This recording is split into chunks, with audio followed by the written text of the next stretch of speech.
Hello once again, everyone. Bit of a strange one for you, but one of the things that I'm going to be doing this summer because of all the preparation for Surfo and fighting up in Kansas has put a little bit of extra strain on my right arm. I decided over the course of the summer to focus on training my left arm. Now, I already fence relatively symmetrically. As far as like how symmetrical I would say I am is obviously when I'm using longsword, polearm, something along those lines, or sword and buckler, my arms are doing two different jobs, so that's its own kettle of fish. But when it comes to single-hand swordsmanship, yeah, decently, potentially even. I say potentially because that's kind of the main change I've noticed in myself is I've hyper-focused on it. So I was trained by lefties, I fought lefties all the time, I'm still fighting lefties all the time. I actually feel more comfortable against a lefty than a righty sometimes. But the places where I'm most on the lines are, as far as I'm concerned, footwork on both sides is nice and symmetrical. The lunge is a little different just because of the flexibility of my hamstrings and the build of my calves, because I lunge right hand more than I lunge left hand, but not that crazy. And as far as mental coordination, symmetrical. The big thing that is difference between my right and my left hand fencing is, of course, strategy, because it depends upon whether or not you're fighting another left-handed person or if you are going up against a right-handed person, which is its own little game that I will get into later. And of course, coordination. So while this arm knows all the things to do, it hasn't necessarily built up the finer pathways and the strength to do those things as effectively as the right arm. Now, as to why I'm doing this with the Dusak, that's two reasons. One is more of a benefit than an unintentional benefit than the other. So one, the Dusak allows me to do kind of what I want to do as far as training the left hand. Obviously I could fence with rapier and small sword, and I do that all the time, but that's a little too symmetrical. This, on the other hand, will do just fine against messers, will do just fine against backswords, sword and bucklers. I'll even probably end up taking it against a longsword or two on occasion. It's a good all-around sword, just like I talked about in regards to the leather trainers. So it kind of allows me to do a lot of the things that I do in one go. The other reason behind it is that this is not my Dusak. I'm actually borrowing this from Jacob, and this is a left-handed Dusak. It has that thumb ring there, meaning I can't use it right-handed. This is kind of more of a personal thing, but when it comes to making the switch, especially if I'm intentionally focusing on my left hand, if I have a symmetrical sword, I will feel tempted always to switch back to right. This, I am forced to be left. It is hell or high water with it. And so that does help quite a bit. So I'm just going to go through the exercises I've been doing, talk a little bit about them as I go, and maybe that'll be beneficial to you if you're either just looking for fun exercises to do, or alternatively, you're also making the switch with me. And I'll then come back and talk about strategy and other things like that in the future. This will be a long, kind of summer-long project. So firstly, the main areas that I want to strengthen are my shoulder and my wrist. Footwork's good, core is good, balance and posture is all good. The biggest thing is getting those transitions and stability down. So, firstly, focusing on the shoulder, I'm going to go ahead and do nice wide cuts a la Meyer, what he recommends you do, and then I also took this from Bjorn Ruther's videos from Meyer Hammerberg. Anyway, Hamburg. But, point is, relatively straight down, so we're talking like 30 degree, I could go straight down, but 30 degree cut, and doing this as full cuts and back, or doing it as half cuts and guard. Just getting used to that turn as I do this. You can do this with footwork as well. I'm not as concerned about the footwork right now, so I'm focusing more on the stability of the arm, not rushing these cuts. Even if I am doing a full cut, I'm taking my sweet time through it. Then next I'll go into decided 45 with the Zornhau line. Boom, coming into middle, same idea. One of the things I've definitely noticed when sparring with this guy or doing work with the Pendlezeal, I'm going to have to adopt to that curve. That curve is odd. I mean, I fence with curved swords all the time, but this one has a much more dramatic curve than I'm used to. And as well with the slightly different properties in regards to its weight. I actually kind of wish it had a little more weight in the tip of the blade so I could get a better feel for it. This weight's all right here, so my tip almost feels a bit invisible to me. But either way, 45, boom, 45, boom. And you can also start putting some dips into this one as well, because it's going to be useful.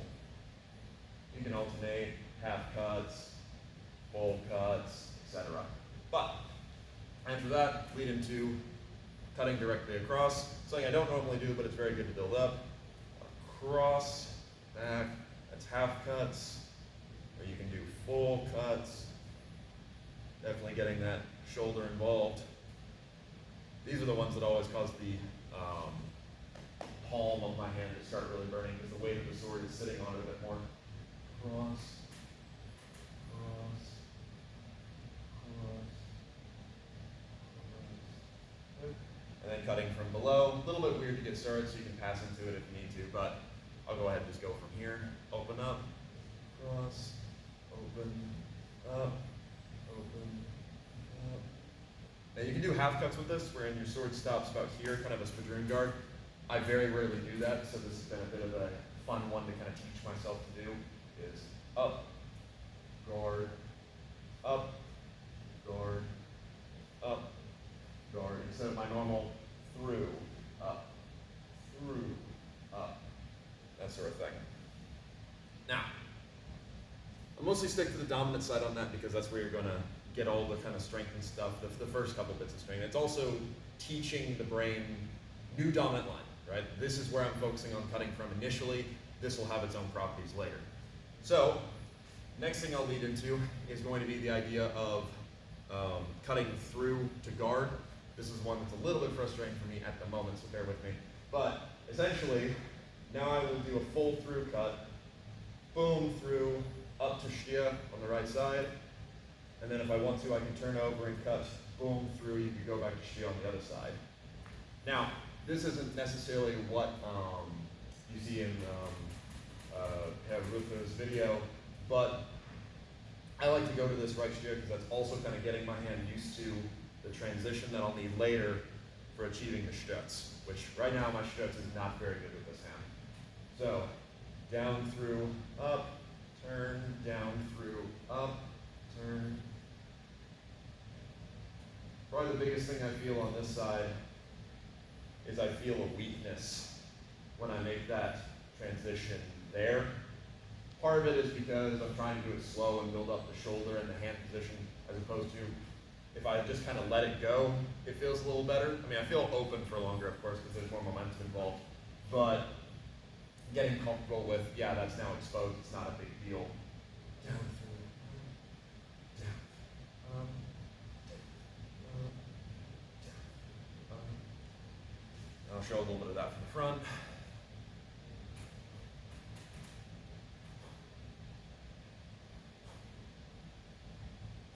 It's important when you're using an untrained hand or a new habit to focus more on lining your blade up before you cut, as opposed to just turning into it. As I did a whole video about your disengage should be part of your cut. If I'm already cutting like this, I'm cutting wider than I want to instead of pushing it down that line. But next thing I can do is I'm going to make that a little bit more dominant line side. So I'll cut down, and I'll let this come back up, and I'm going to cut up, and I'll let that flick through. Now, this again is a bit of a strange habit. I'm not used to adding that extra cut from below on the high line. I am used to the idea of going down, up, and staying there. Kind of my own version of half cut, but this, I need to build up that wrist, and that's going to help get it used to the idea of shoulder, and I've got a little bit of extra behind it, which will be very used for certain transitions and parries. So again, cut down here, cut up, cut up. Cut down here, cut down, cut up. And this one I'm putting a little more juice into to kind of get used to that habit of letting it go a little bit more. Here's that now from the front.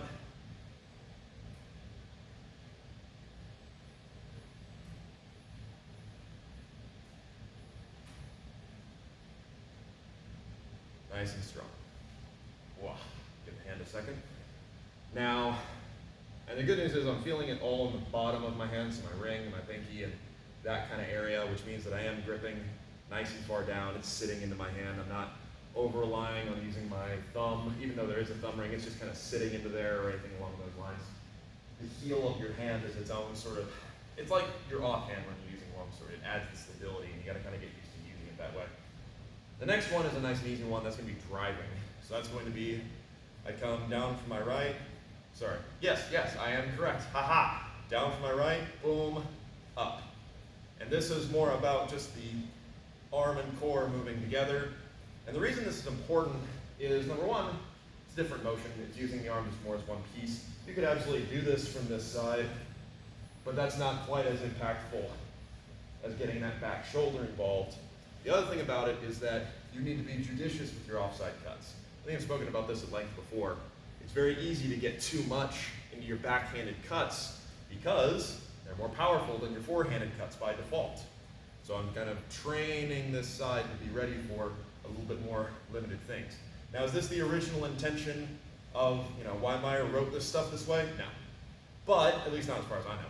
But, as far as I'm applying it, I'm trying not to cut out of my right too often, as that's going to activate certain parts of my memory and my conditioning and get to be kind of looping back on myself, which is not particularly helpful. Is that again? Down, up, down, up, down, up. Okay. Final one, and this is probably the hardest one for me so far, is cutting down or up through the middle and then coming back across with a midline cut. Now for this, the biggest thing is, what is the point of that midline cut? This is just following Meyer's advice. Anytime you cut, you come back through between your next cut. And that ensures you're clearing the area, etc., other things like that. It just kind of keeps momentum going. Now it's always a middle cut, which is not something I'm necessarily used to throwing, but I can absolutely see the benefits of doing so. So, this also just gives me more practice with my middle cuts. I'll cut down from my right, across from my left. Down from my left, across from my right. And I've gotten the sides mixed up, but you can follow, right? Down from my left, across from my right. Down from my right, across from my left. And sort of that back and forth. And just getting used to doing different angles as I cut and letting my arm move in relative momentum as it's going. And this allows me to kind of ping around and do all the different angles instead of just sitting here and absent-mindedly doing the 6 cuts. That's not necessarily a ton of benefit to me right now. This makes things just a little bit more interesting. So here's that again, now from the side.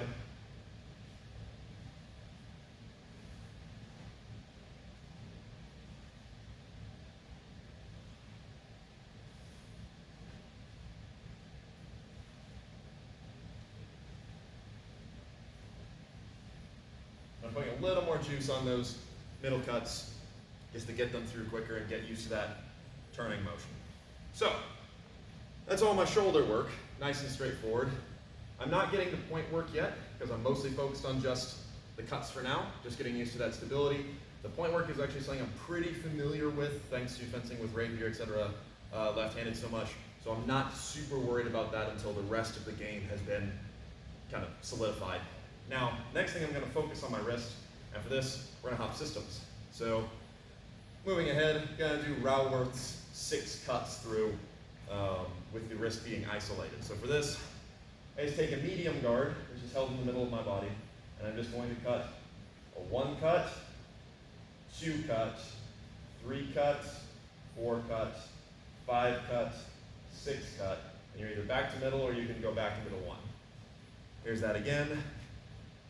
1 cut, 2 cut, 3 cut, 4 cut, 5 cut, 6 cut, and I'm back to 1 or I'm in the middle.